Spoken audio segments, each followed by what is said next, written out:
Hello everybody and welcome back to World of Tanks, and welcome back today to another tank review. And I'm finally actually finishing a like tech tree tank review kind of thing, where I do a tank review every tank on the way up. I've said I was going to do it before. I think I said I was going to do it with the Italians, and I ended up only doing the tier 5. I've said it on a couple of others, but this one I've actually done it tier 8, tier 9 and tier 10. So if you do want to go check any of the other tank reviews of lower tanks out, if you haven't quite got this far yet, then go take a look at those. But today we are going to be doing a review of the 60 TP. The 60 TP Ledwindowski or something like that. The only reason I know kind of how to say that is because I know how to say Lewandowski, because it's a football player. I can't remember. He plays for not Borussia Dortmund. He used to play for Dortmund. He plays for Bayern Munich now, I believe. So I'll date this video if he then transfers at some point. But anyway, enough of football.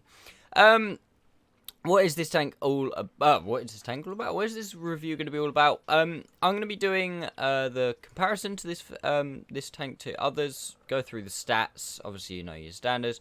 Give you a quick look at the equipment, although that will probably change since the recent equipment 2.0 changes have been announced, or going onto the sandbox server.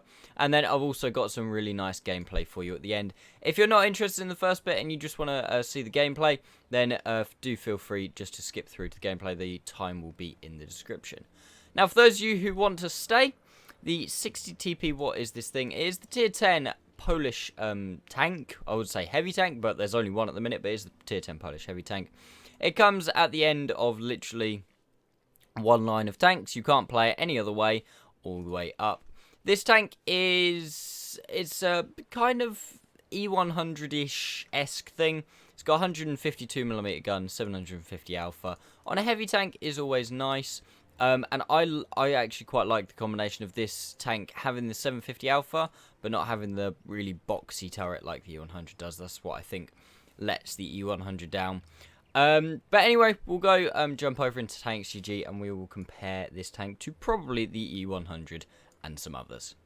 So, into the comparison, guys, and we have got the 60 TP lined up on the left. We've then got probably its closest rival, the E100, just next to it. And then I've also lined up the 705A, the Type 5 using the AP gun, and the Panzer 7 as well, just as the higher end of the alphas at tier 10 heavy. I know I could have added the AMX M4 with the bigger gun, but then you know you're adding everything, all tier 10 heavies together.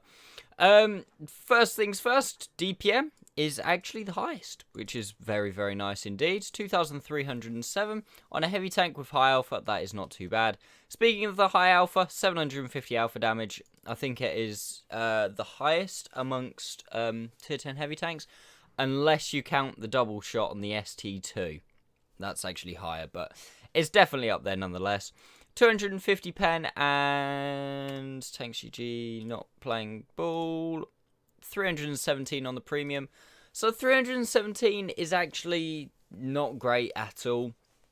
Having that those premium rounds, you kind of, on a gun like this, you'd be expecting it to have heat pen of at least 330, 340, but nevertheless, you can get away with it. It's obviously only when you're fighting mouses who know how to angle and stuff like that you're really, really, really going to struggle. Shell velocity is pretty decent for such a big gun, 900 meters per second, and the ammo capacity is never going to cause you any issues at 30 rounds. Gun handling is actually not amazing, but at the same time it's not terrible. 2.8 seconds aim time, it's not great. Oh, I'm ineffective, hang on. Let's redo that. 3 seconds aim time is not great. I was going to say, it's usually a round number. Isn't great. But for the amount of damage you do, it's not too shabby. The accuracy being 0.38 as opposed to the tanks in the rest of this comparison mostly being over 0.4 is quite nice. The gun dispersions whilst moving, traversing the turret are not great either. And tank traverse is pretty much bang average. Gun depression of 8 degrees, very, very nice, and plays into what this tank is all about. I'll come back to that in just a second. And then speed-wise, it's actually, I mean, it's not the quickest tank in the world, but it's also not ridiculously slow. 35 with a reverse speed of 14, decent horsepower per ton of almost 13. Terrain resistances are a little bit on the sluggish side, so that will balance this out a bit. Probably you're looking more towards your 11 horsepower per tons, 11.5 effective. Turret traverse 24 degrees a second. Again, when you compare that to the rest of the tanks in this comparison, it's not actually too bad. 24 degrees a second, carrying this big gun around. Tank traverse of 24 as well is not awful, especially compared to like the 20 on the Type 5. Armor we'll come on to in a second. Decent slugger hit points, 2,600. Not quite as many as the E100 or the Type, but I think it only loses out to the E100, the Type, and the Mouse. That's the one I was going for. 390 meters view range, a little on the low side, but you're not exactly going to be too worried. And a shell cost of 1,600 credits for the shell, which is actually quite a lot, especially when you compare to the E100. But then at the same time, you are doing 750 average damage per shot, so it's not too bad. Onto the armor of this tank, and this is something that is very unique, obviously, if you compare to this to the E100. The E100 is very much shoot lower plate or fire heat at the turret, or 50-50 at the turret, pretty much. This thing has got a very nice turret. It's very, very angled, very sloped. You're not going to be penning this with anything, really, unless you get incredibly lucky right next to the mantlet, or that's about it, really. There is... Technically, I'm sure you could shoot right next to the gun for 260, but I wouldn't want to take that shot unless you were face hugging him and get incredibly lucky, because that's a very thin shot. There is a cupola on top. It's not the weakest cupola, 220mm thick, so tier 8s are still going to struggle to go through it. And when you're using your gun depression, obviously, it does make it a lot thicker. The upper plate, really good. You're looking at 340, 350 on flat ground. That's very nice indeed. You're obviously not going to be able to pen that with standard rounds. And most heat rounds are going to be a 50-50 at best to go through. There is a weak spot on the upper hull, though. This driver's hatch, no matter what angle you're at, it can be penned pretty reliably by tier 10s. Tier 9s and tier 8s may struggle, may have to fire premium. But the weakest point on this tank frontally is the lower plate. 200mm effective, pretty much, 190. You're not going to be bouncing stuff off that, so make sure you try and hide your lower plate wherever possible. Hold down, this thing's really good, but try and hide your lower plate, and if they can get your driver's hatch. Obviously, using your gun depression, it does make everything a little bit stronger. Where are we? It's not too bad. Like, looking at that, that's not something you really want to be looking at, because there's not a lot of place you can pen. The turret ring is slightly weak. There's something I actually forgot to mention. If we go back onto the flat ground, you can pen the turret ring. It's only 260, so if you fire in gold, you can pen it down there. When you start side scrape in this thing, if you look at the shape of the hull, it's actually not designed towards side scraping, because you have the flat hull here. If it kept going towards the front, it would be okay. But you've actually got it coming in here, which means that when you're trying to side scrape like this, people actually, there's a shot in here. If you start side scraping any more than that, there's quite weak spots around down the side here. And if you keep going more, look, this plate here, this kind of like angled plate, this one, starts to become very weak indeed, even for something like a tier 8 and that. So you do have to be careful when side scraping. At kind of this kind of angle is probably your best, and just hope that they're not firing gold and go straight through that part of your turret, because you do, like I say, want to try and hide that lower plate. So that's probably a perfect angle. Straight down there, try and avoid them being able to shoot your lower plate. Now we'll jump back into the garage. I'll go over the play style of this tank, whether I think it's a good tank or not, and then we will jump into the gameplay. So, back into the garage. I'm not really going to go over crew skills, just your standard heavy tank crew skills, to be fair. Equipment, gun rammer, vert stabs, vents, again, very, very standard. You could argue you could go for optics or even a gun laying drive if you really wanted to, but I wouldn't recommend. That is 100% your best loadout on this tank. The overall playstyle of the tank, and how does it like feel, how is it to play? I like it. It's the first 750, well, big alpha damage tank that has a good turret and gun depression. And that's pretty much all you need to do in this tank, is you play it, trying to use your gun depression, take a chunk out of someone, use your gun depression, let them bounce off your turret, fall back. That's all you have to do. You just need to make sure that you're using your gun depression, you're using your turret, not exposing your lower plate. Because look at the competition. The E100 has got gun depression, it's got the big gun, but it has not got the turret armor. Anyone can fire gold and go straight through the turret of the E100. The 705A, it's got the turret armor, it's got the gun, it just has not got the gun depression, and obviously the rear mounted turret is a bit restricting when it comes to things like that. Type 5, similar to the E100, just not got the turret for it. And what's the other one? The Panzer 7, again, the rear mounted turret. I don't think it's got great gun depression, and that you're starting then to slip off towards the not that massive 750 Alpha, the big old punch of the gun. So this thing actually has a really, really good combination of characteristics. I really like it. I think it's a good tank. I think it's definitely the tank at the top of the Polish tech tree. Everything in the line does lead you up and prepare you for this tank, which is really nice, and I do like it when tank lines do that, so you don't get to the tier 10 and you're not surprised. I know they've kind of tried to phase that out a bit now with a couple of reshuffles of the lines, but this tank is really good, and I would definitely recommend it. So with that, let's go jump into the gameplay. Just before we do, make sure if you're new to the channel, guys, and you've enjoyed the video so far, if you've got this far, you clearly don't hate me, so please consider subscribing. Turn notifications on, hit that little bell if you're subscribed, or even if you're an old subscriber.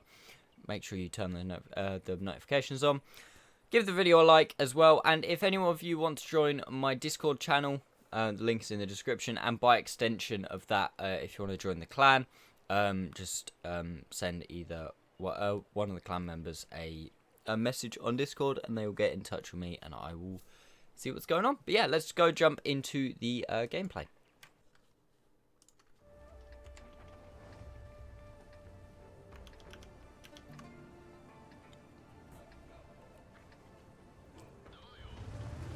So jumping into the gameplay, guys, and we've got a good map and matchup for it. 60 TP on Empire's Border.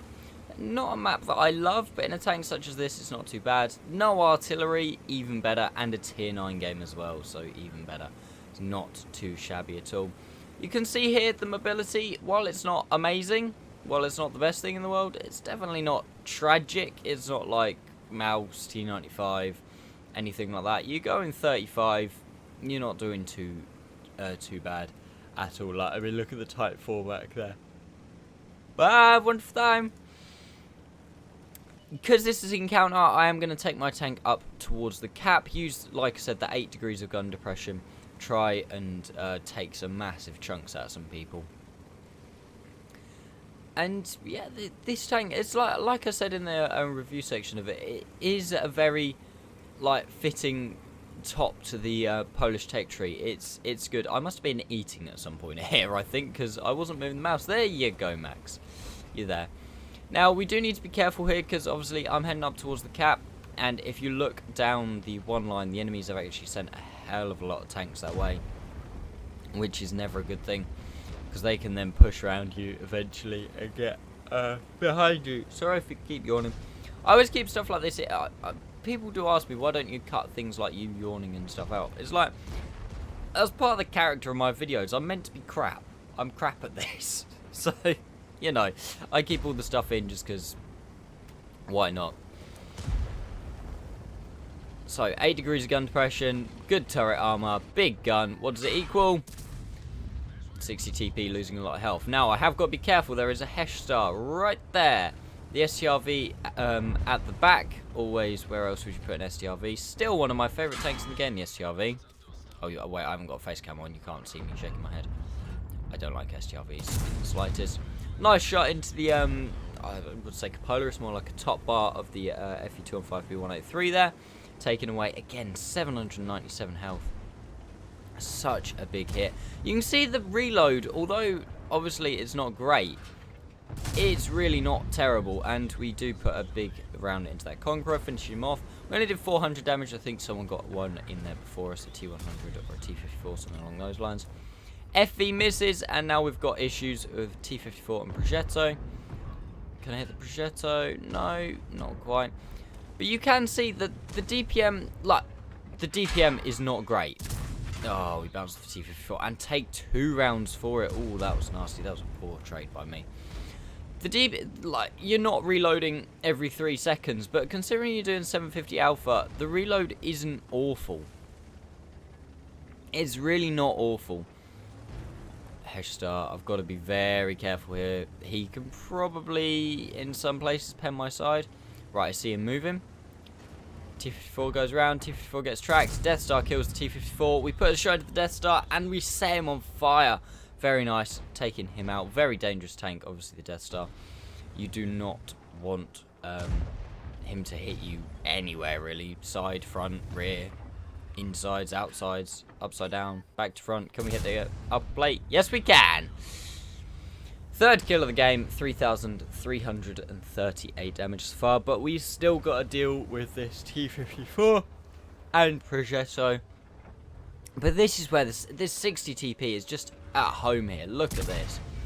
I show a bit too much of my tank there. Look, you see, a lot of people do know where to shoot this thing. That angled part I was saying about, on like the corner of the tank, we can put it like that. It does struggle, and if you expose too much, you are in the shit to it. Can we shoot him through that? Yes, we can. 850. We actually get a tick of fire again there. And oh god, the Progetto's coming in. This is bad, this is bad, this is bad. Come on. Come on.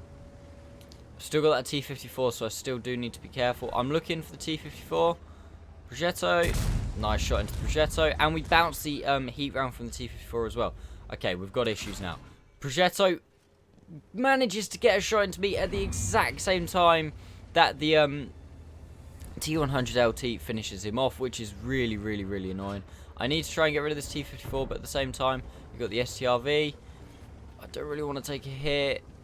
Trying to bait the shot, looking for where the T-54 is.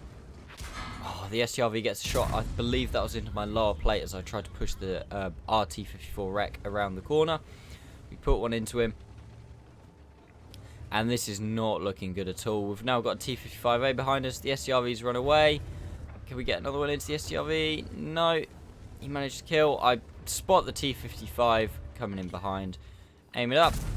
Nice shot in. Ooh, nice fire as well. Got 3 fires in this game. Where was this game when I was doing my, what's it called mission? Gonna go for the Ram. Ram in for 261, and then unfortunately we just ran out of friends. However, we still did 7,600 damage and got 3 kills, which is not too shabby at all. And our M60 runs around and then gets killed, so I'm not going to show you the rest. But yeah, that was the 60 TP in its element. Using under pressure, having time to put shots in, to put shot after shot. Absolutely wrecking people. You could see the armor's good, but it's not amazing. Like, we blocked 2k damage, which is good, but a lot of people did also pen us, just lower plate and these like kind of cheeks, the whole kind of, I call it the Ferdinand syndrome, the corner cheeks, obviously not to the same extent as the Ferdinand, but it's still, because it's not exactly flat, you can't side scrape at perfect angles because that corner is like being cut off. But anyway, still a very good game. We'll go take a look at the post-game stats in just a second. Like I said before, please consider subscribing, turn notifications on, like the video, join Discord if you fancy, and by extension the clan. And yeah, let's jump into the post-game stats. So there we go, guys. That unfortunately wasn't actually quite an ace tanker, but I still considered that was good enough for a gameplay for a tank review, just because it was the tank showing what it can do, and it was in a good situation, and I still did very, very well. 7,600 damage, 145 assisted, and 3 kills. We blocked 1990, got a high caliber. That was actually quite a close game. I don't think there was a huge amount of health left on the enemy team. I'm not sure about the Yag Tiger. The STRV was a one-shot for me. The 55A was obviously quite close. We got 683 base XP on a loss, and obviously you get a bit bonus for the high caliber. Fired 11 shots, hit 11, and pen 10. Oh, we bounced off the T54. Blocked 1900 damage. And all that considering that I did that in 5 minutes is not too bad. That shows you the DPM of the tank is not too shabby at all. decent amount of credits. We must have done a mission or something there. Usually you break even in this tank just because you're doing so much. As long as your hit ratio's pretty high, it's not too bad. And yeah, I'm not going to say it all again, but you know what to do. Subscribe, notifications, like, blah, blah, blah, blah. Thank you all so much for watching the video. I'll see you soon, guys. Head over to my stream as well if you're not following over there. We're nearly at 500 followers, 489 at the time of making this video. And thank you very much for watching, and I'll see you next time.